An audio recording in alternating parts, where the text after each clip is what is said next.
عطار تو منطقه ته روایت میکنه که یه جنگجوی مسلمون داشت با یه کافری میجنگید. یه دفعه گفت اگه میشه صبر کن من نمازمو بخونم و برگردم.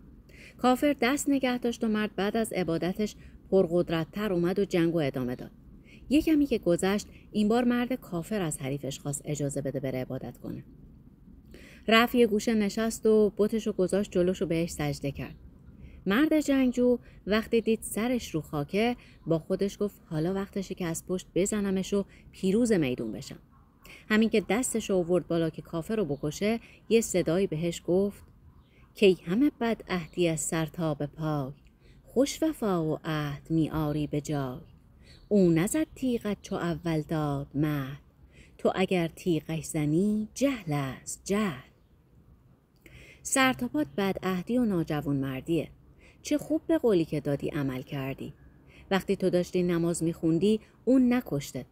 اگه تو بزنیش نادونی کردی.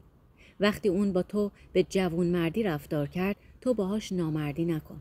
با هر کسی اونجوری رفتار کن که دوست داری با خودت رفتار کنن. چون نکویی کرد کافر پیش از این، ناجوان مردی مکن تو بیش از این. اون نکویی کرد و تو بد میکنی، با کسان آن کن که با خود میکنی. بودت از کافر وفا و ایمنی، کو وفاداری تو را گر مؤمنی. ای مسلمان نامسلم آمدی، در وفا از کافری کم آمدی. مرد جنگجو با شنیدن این صدا خیس عرق شد و گریش گرفت. کافر که عبادتش تموم شد ازش پرسید چرا داری گریه میکنی؟ مرد ماجرا رو واسش تعریف کرد و گفت منو به خاطر تو توبیخ کردن.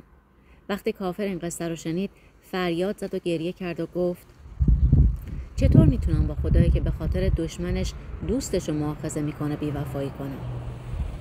گفت جباری که با محبوب خیش، از برای دشمن معیوب خیش. از وفاداری کند چندین عتاب، چون کنم من بیوفایی بی حساب. از مرد مسلمون خواست که بهش اسلام آوردن رو یاد بده. عرضه کن اسلام تا دین آورم، شرک سوزم شرع آیین آورم. و با خودش میگفت ای وای که من از وجود یه همچین خدایی بیخبر بودم. ای دریغا بر دلم بندی چنین، بیخبر من از خداوندی چنین.